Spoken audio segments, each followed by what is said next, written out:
Мы находимся с вами на городище Старая Рязань, около, собственно говоря, начала Южного городища, которое было заселено в XII веке. Вот. А в XI-XII веке, когда, собственно говоря, за валами город располагался там, вот здесь был курганный могильник. И вот сейчас мы, в общем-то, лицезреем как раз остатки курганных вот на перспективе. Ровик курганный видно, вот там еще один. А вот здесь вот очень интересный комплекс представлен. Видно ровик курганный вокруг кургана, то есть отсюда брался как раз песок для того, чтобы сделать насыпь. Под ней было совершено основное погребение. Погребение взрослого человека, вероятнее всего женское, наверное, вот, или мужское, сложно сказать. Но здесь мы видим чрезвычайно интересное явление, когда захоронение. Вот в этой ямке был погребен ребенок. Вот. В общем-то, как бы среди многих археологов существуют такие, ну, буквально заблуждения, что в древности к детям умершим относились как чуть ли не к домашним животным, закапывали под порогом или где-то еще. Археологически эта традиция не прослежена. И напротив, мы знаем вот этот вот обряд до захоранивания, когда к взрослому человеку, может быть, старейшине рода, может быть, главе семьи какой-то, дедушке или бабушке, дозахоранивали умершего ребенка, для того, чтобы на том свете он заботился о нем, ну и приглядывал за ним. И, собственно говоря, вот здесь вот мы вот этот вот погребальный обряд видим воочию. А вообще, получается, мы сейчас внутри кургана. Ну, нет, вот, вот мы стоим около кургана, то есть на бровке его. Вот, здесь вот мы видим раскоп, к сожалению, уже размыто, но вместе с тем это очень важная тоже вот такая вот концепция. Вот видите, вот эти ямки, они маркируют древние ямы, то есть здесь были столбовая конструкция. Возможно, вот это вот край какого-то жилища, потому что бревна не с труб складывались, а на столбах фиксировались. То есть вот так вот лежали бревна крест-накрест, а вот сюда вот, вероятнее всего, уходила стена.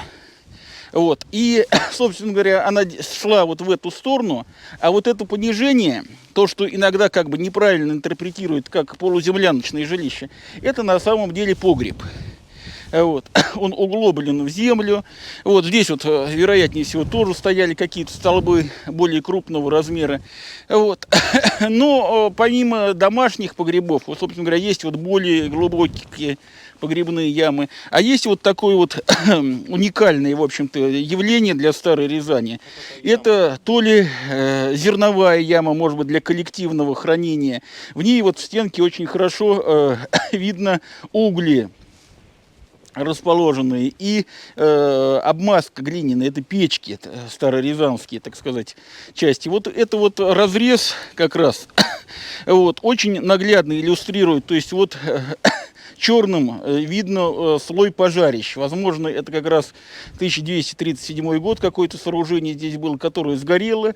Соответственно, в яму все провалилось, и там вот, собственно говоря, так осталось. А вот здесь вот хорошо, кстати, видно черный слой, вот если с этой стороны встать. Ну да, они немножечко Вот, да. стенку как бы...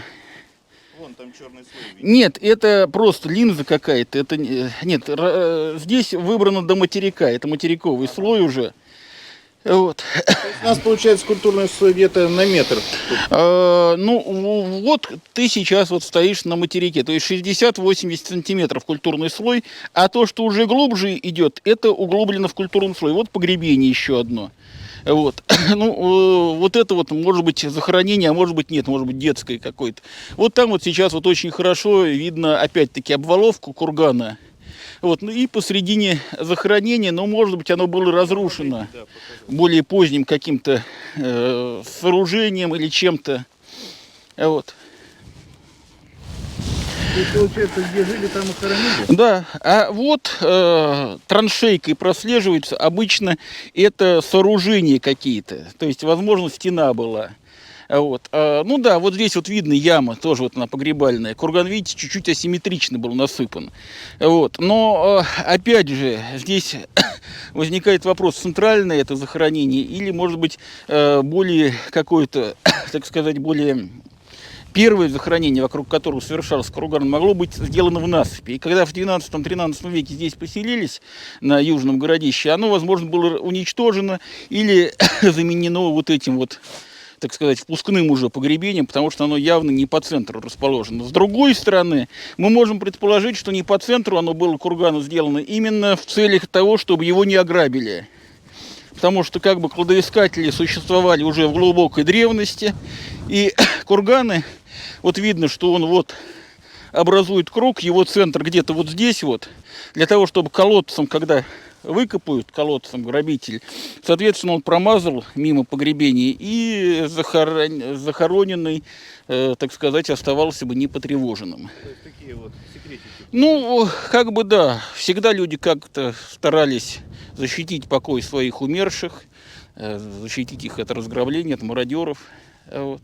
Но на самом деле мы сейчас находимся на живом археологическом раскопе. Это Ну вот здесь, я думаю, уже нет. Это раскоп выбран. Он выбран до материка. Вот, то есть вот мы сейчас очень наглядно видим картину. То есть вот оно сооружение. Вот видите, оно видно квадратное в плане идет. И вот по углу столбовые конструкции, которые как раз фиксировали какие-то бревнышки. Вот. Посредине яма. Вот, собственно говоря, так сказать, или это мы можем считать полуземлянкой, если, как Аркевич тот же самый писал. Вот, если это полуземляночное, воспринимать как полуземляночное жилище, то видно, что вот это спуск в него. Вот видите, здесь такая площадка покосая.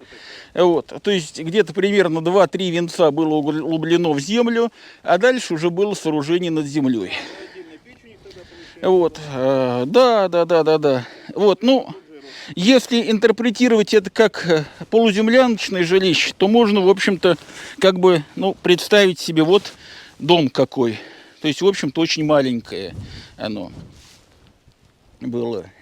Для тепла, собственно говоря, как бы, ну, здесь сколько, наверное, 2,5-3 метра ширина и, наверное, 4-5 метров длина у него. опять же, семьи-то большие были. Вот, поэтому вот я, честно говоря, считаю, что мы имеем дело в данном случае не с жилищем, мы имеем дело с углублением, может быть, подвального характера погреба и так далее. Само жилище было больше, вот, потому что вот здесь вот видно, что большой квадрат фиксируется какой-то. Может быть, это более позднее сооружение, может быть, одновременное, не знаю.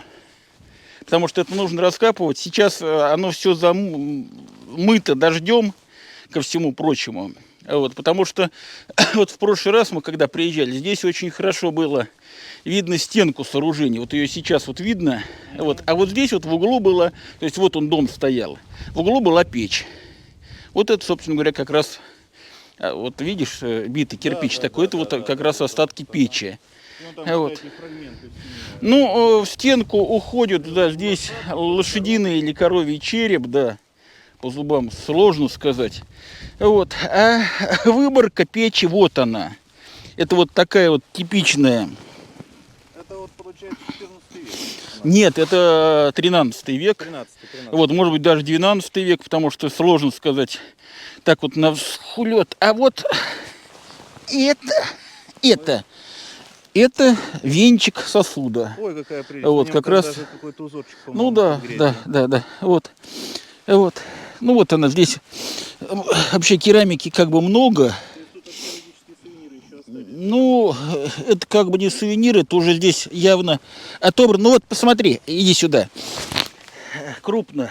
Вот это рыбий позвонок. Да. Вот, то есть они кушали рыбку.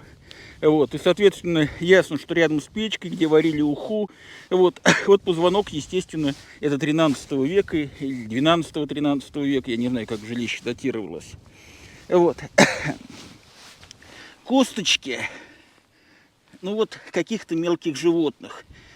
Ну, это уже то, что, так сказать... А вон кусочек сосуда еще вот лежит. Да, нет, сосудов много, фрагментов керамики. Причем с орнаментом. Да, но они, видишь, они невыразительные тут все. Вот он позвонок рыбки. Потому что как бы ясно, что на берегу Оки рыба являлась одним из основных блюд. Хоть посмотреть, на ладошку полежать. У меня Вот. вот просто что-то глянулось. Ну, положи на ладошку. Сейчас обратно положим. Просто мне... Ну, здесь вот видишь, здесь, да, это линейный орнамент. Ага. Вот, так называемый. Вот. То есть, в принципе, это вот 13 века керамика. Вот. То есть это когда еще Рязань живая была, это еще Да. до взятия Батыем, вот это мы как раз вот Ну, да, это жилище, которое, возможно, как раз и погибло во время Батыева нашествия, потому что вот он, раскопчик, его как бы видно. Вот. Вот она, печь была здесь.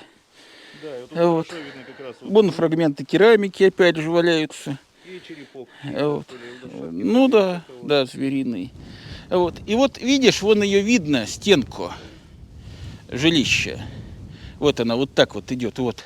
Да, её И прям вот хорошо она видно. в углу дома была печка. И вот здесь вот он дом тоже идет вот немножко по диагонали, вот так вот. То есть здесь как бы два домика 12-13 века стояло.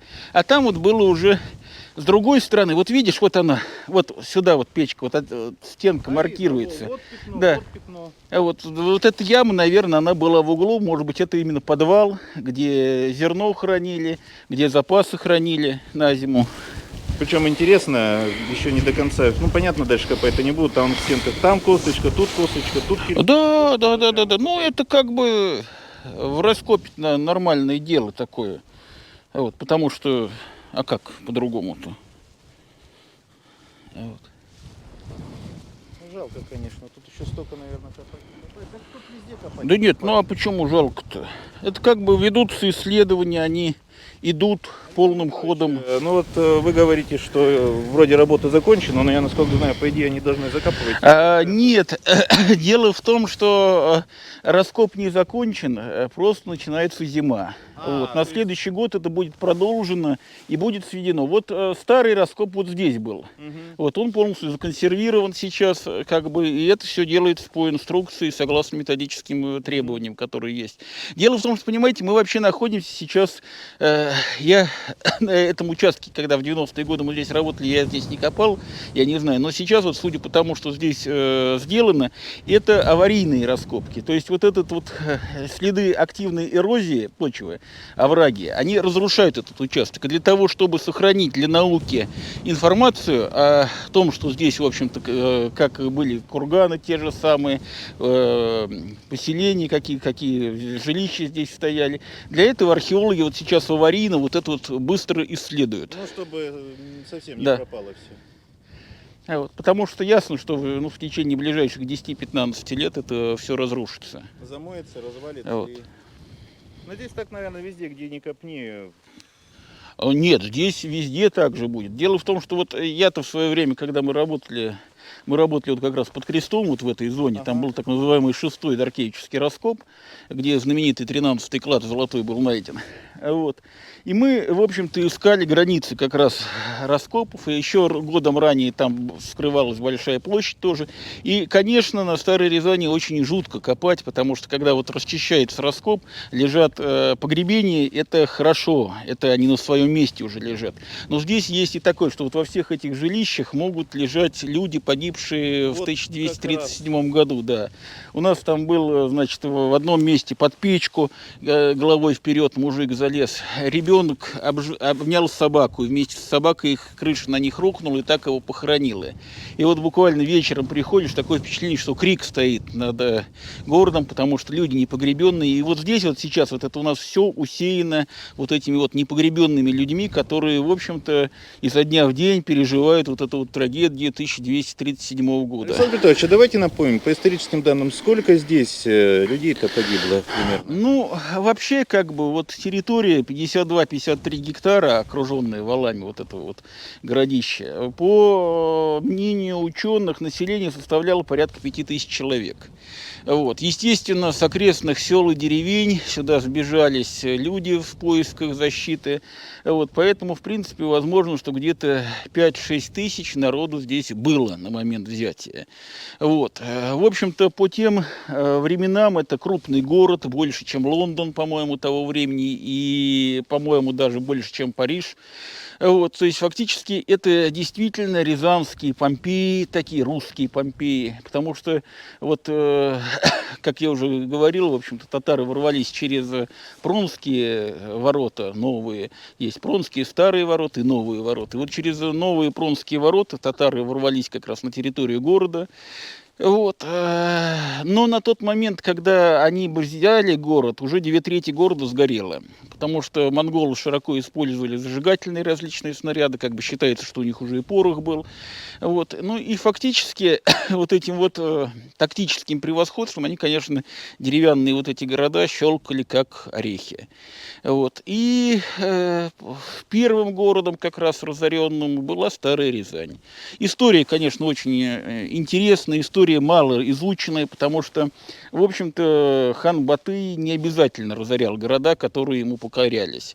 Вот. Как считают историки, виной тому было во многом, значит, изгнанный рязанский князь, который прославился убийством в Исадах, как раз братоубийственным, такой разборкой, вот, который был толмачом у Батыя. Вот. И когда Федор, сын рязанского князя, приехал с посольством на Анузу, вот, при переводе он намеренно исказил слова, что требует десятину во всем, хотя десятина требовалась только в имуществе и в войнах, потому что если ты со мной не воюешь, то, соответственно, воюешь вместе со мной за меня. Вот, и Федор вспылил, так сказать. Вот, ну и фактически поэтому их поубивали. Вот, и хан Батый двинулся на Рязань, встретил как бы рязанскую рать в поле. Тоже очень непонятный факт, потому что не было смысла выходить как бы заведомо превосходящим силам противника. Ну и потом он окружил вот эту вот всю огромную площадь, была окружена. Вот, и соответственно, в 1937-1938 году зимой она была взята. Да, история, конечно, уникальная. Александр Петрович, а находится, ну, как в Великом Новгороде, какие-то грамоты, какие-то самые документы, или тогда Ну не вот, было этого? дело в том, что Старая Рязань, она входит как бы в число как раз городищ, которые как раз, где фрагменты письменности найдены, в том числе берестяная грамота. Вот под крестом, вот, внизу на Подоле, там был так называемый мокрый раскоп. Ну и, в общем-то, наши ребята шиловские там как раз работали. И вот такой молодой человек наш, мой кружковец был, Ваня Игнашкин, он нашел как раз первую старорязанскую берестяную грамоту. Вот. Сначала он подошел ко мне, я его отправил к Завьялову. Завьялов с ней побежал в лагерь, оттуда прибегает с кружкой, куда бросил, чтобы она не высохла, грамоту. Вот. Ну, в итоге там несколько букв как бы сохранилось. Прочитать текст не читается, насколько я знаю. Сейчас она в Рязанском музее как бы выставлена. Вот, вообще, надо сказать, что раскоп был очень интересный, там было очень много янтаря, вот, вероятнее всего, янтарная мастерская находилась. Вот, а также там была найдена нефритовая печать с именем Тамерлана, вот, или кого-то вот около них. Вот, то есть, в общем-то, это уже печать, естественно, после монгольского времени. То есть, в принципе, жизнь на Старой Рязани не прекращается. Вообще, как бы, не надо забывать, что в Борисоглебском соборе рязанских князей хоронили вплоть до Олега Ивановича Рязанского, который первый похоронился в Солоче. Вот. То есть фактически до XIV века Старая Рязань играла какую-то политическую роль.